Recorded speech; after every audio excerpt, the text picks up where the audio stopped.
Hello, dear students. I am Samir Velankar. I welcome all of you to this another video on the topic minimum cost spanning tree of a graph. And we will again find out a minimum cost spanning tree using Prim's algorithm. Just in the previous video, we saw how Prim's algorithm finds minimum cost spanning tree of a graph. This is just one more example. Using some other graph, we will try to find out MCST.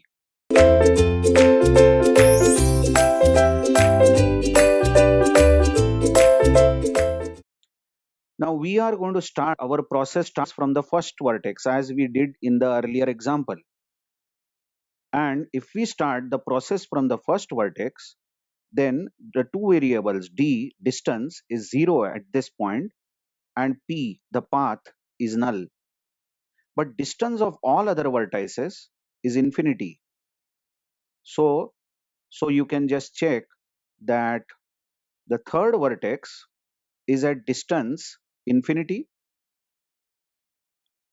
and path is null. Path is null for all the vertices. So distance of fourth vertex is also infinity, path is null. Same is the case with sixth vertex, distance is infinity, path is null. For fifth vertex, distance is infinity, path is null.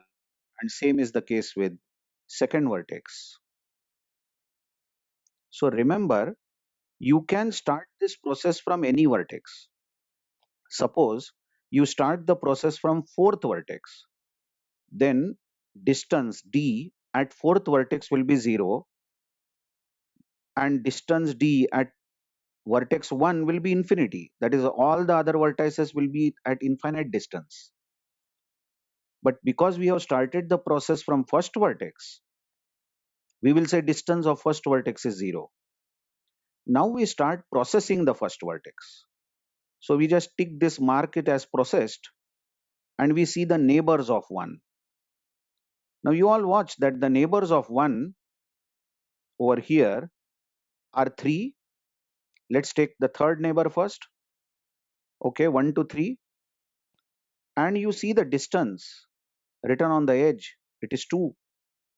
Now this distance between 1 is less than the current distance that we have given to vertex 3. Current distance given is infinity. So if the distance on the edge is less than it is distance d, then we update the distance d, and distance d is now 2. Also, the path variable p will be 1. It is 1 because the distance of the third vertex has changed during the process of vertex 1.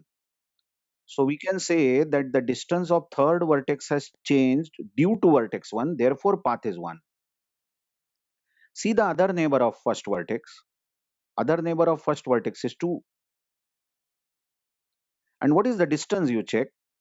Distance written on the edge is 12. Compare this distance with d. Distance of second vertex is infinity, which is more. So you got a lesser distance. So update this distance to 12 and path is going to be 1 because you are right now processing first vertex. Also 1 to 5 is also adjacent, and the distance written on the edge over here is 10, which is much less than distance of fifth vertex infinity. So we are updating this distance to 10 and path of the fifth vertex is 1. Okay, so that's it. Only 3 vertices were adjacent to 1, 2, 3 and 5, and we have considered all of them. Now you know that first vertex is completely processed, and now in any next step we should not consider vertex 1 at all. It is as good as vertex 1 is out, and it should not be considered in any other process from now on. Now what Prim says is that from the rest of the vertices, which is 2, 3, 4, 5, 6, isn't it, which are not yet processed, you take that vertex which is at smallest distance. That is, you take that vertex where the value of d is minimum. You can see that the third vertex has value of d as 2, and it is minimum amongst all. So you consider third vertex now. Hence, we are now processing third vertex. So let's mark the third vertex as ticked. Now it is getting visited or processed, and we will see who are the neighbors of 3. Now among the neighbors of 3, there is a neighbor 1. See that 3 has a neighbor 1, but never ever go to this one again. Never do that mistake, because 1 is already ticked, it is already visited. So when you are checking the neighboring vertices of 3, you get interested in only those neighboring vertices which are not yet ticked or not yet visited. So let's take neighboring vertices one by one. See that 3 to 2 is adjacent. 3 and 2 is adjacent with a distance of 9. Compare this distance 9 with current value of D for the second vertex. Now the current value of D is 12, and 9, the new distance, is less than the current value of D. So hence it is time to update this. The new value of D will become 9. But the path of the second vertex will be now set as 3. I'm overwriting this, just manage this. It will be 3 because distance of the second vertex got changed from 12 to 9 when we were processing third vertex. So path variable is 3. Let's take other neighbor 3 to 4 adjacent. Check the distance written on the edge is 8, which is much less than the current distance D, which is infinity. So D changes to 8 and P changes to 3. One more neighbor of 3, as you see, is 6. The distance written on the edge is 10, which is much less than infinity of D of 6. So D becomes 10 at the sixth vertex and path is 3. That's it then. Oh, there was one more adjacent. I am so sorry. 3 to 5 is also adjacent and 5 is not ticked. Remember, you consider only those neighbors which are not yet visited, and 5 is not visited. So you can consider fifth vertex as the neighbor of 3, and the distance is 7 written here on the edge. And 7 is less than 10. You check the distance of fifth vertex. It is right now 10. So you say you have discovered minimum distance lesser than 10, isn't it? And in this algorithm, you are greedy, check the word, you are greedy for reducing the distance because you want minimum distance, minimum cost. And what will be the path now? Path was 1, but now that will be updated to 3. Okay, good. We have now processed the third vertex completely. And remember now, first and the third vertex should not participate in any other process now because they are already visited. Now, among the remaining vertices, which vertex will you consider?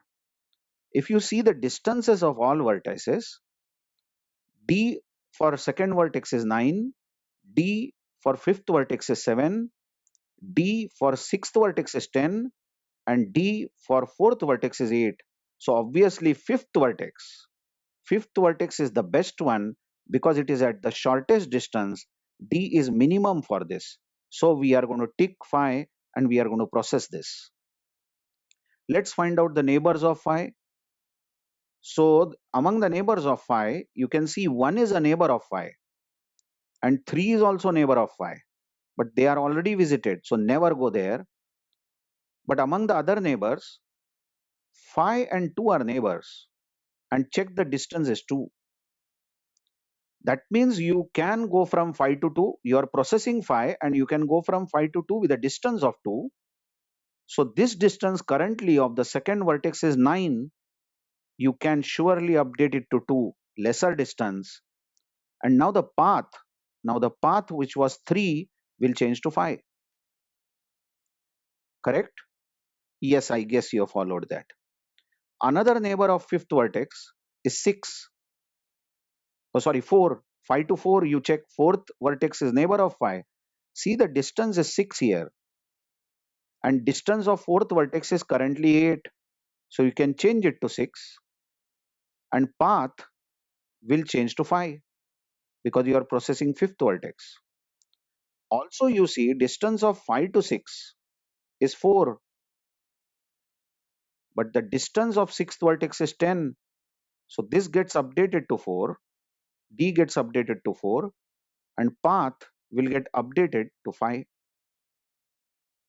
Now then we have completely processed fifth vertex. Now among the remaining vertices are 2, 4 and 6. You can easily see second vertex is at least distance. See the D of second vertex. Distance of second vertex is just 2, isn't it? I know it is bit messy, but you can easily understand that. So we are now processing second vertex. Now among the neighbors of 2, observe the neighbors of 2 are 1, 3, 5. Hello, all of them are visited. That means there is no updation done when you process second vertex, isn't it? Because all the neighbors are already visited. You can't jump to any of the neighboring vertex. So now only two vertices remain, 4 and 6. Among both, sixth vertex has D equal to 4, which is minimum. So we will now process sixth vertex. Now while processing sixth vertex, you can go only to one neighbor, isn't it? The neighbor here is 4 because all other neighbors are already visited. So if you go to fourth vertex, see the distance is 9 and fourth vertex is having D already as 6. So you won't update 6, you won't change 6 to 9. You will change the value of D only if the new distance found is less than the value of D, isn't it? Not even equal. If this, for some reason, if this distance was 6, that is distance between 6 to 4 was 6, then why will you update 6 as 6 again, isn't it? Okay, so no change is done again while processing sixth vertex. Now only one vertex remains, which is fourth vertex, and you will fully agree there is no point in processing fourth vertex, because even if you process fourth vertex, everything adjacent to it is already processed, already visited. So we have already processed V minus 1 vertices, where V are the number of vertices, so we stop. By the way, we have got our minimum cost spanning tree. What is the minimum cost spanning tree? I will draw the vertices over here first of all, but I won't connect them. See this, 1, 3 and 4 are in line, and the other vertices are 2, 5 and 6. Now how do you connect them? Okay, read out the second vertex. See the second vertex in our working. Second vertex has P equal to 5. I hope you are observing second vertex. Second vertex has D as 2 and P as 5. So as P is 5 there, it means you will connect 2 and 5. That is, path to the second vertex is from is from fifth vertex, and the distance as you see is 2. Okay, now you consider third vertex. See the third vertex in the working. Path over there for the third vertex is 1, P is 1. So you will connect 3 and 1. And the distance as you see is 2. Consider fourth vertex. Path is 5 over there. See, P is equal to 5 for fourth vertex. So connect 4 and 5, and the distance there is 6. Okay, consider sixth vertex. Okay, sixth vertex. You see P is 5 over there. For sixth vertex, path is 5. So you should connect 6 and 5 with a distance of 4. I hope you are understanding. Now consider fifth vertex. Isn't it? Fifth vertex is having P equal to 3. That means you should connect 5 and 3 with a distance of 7. You can watch that structure that we have got is indeed a spanning tree because there is no cycle, and it is minimum cost spanning tree because whatever weights are preserved are minimum such that there are no cycles. And the minimum cost of connection is nothing but addition of all these weights. So 2 plus 7, 9 plus 2, 11 plus 6, 17 plus 4, 21 is the minimum cost of connection. Isn't it so? So I hope you have understood Prim's algorithm very well. When we join in the next video, we will see algorithm. I mean, we will write the algorithm for Prim's algorithm, Prim's method, and we will also do algorithm complexity for Prim's method. Thank you very much.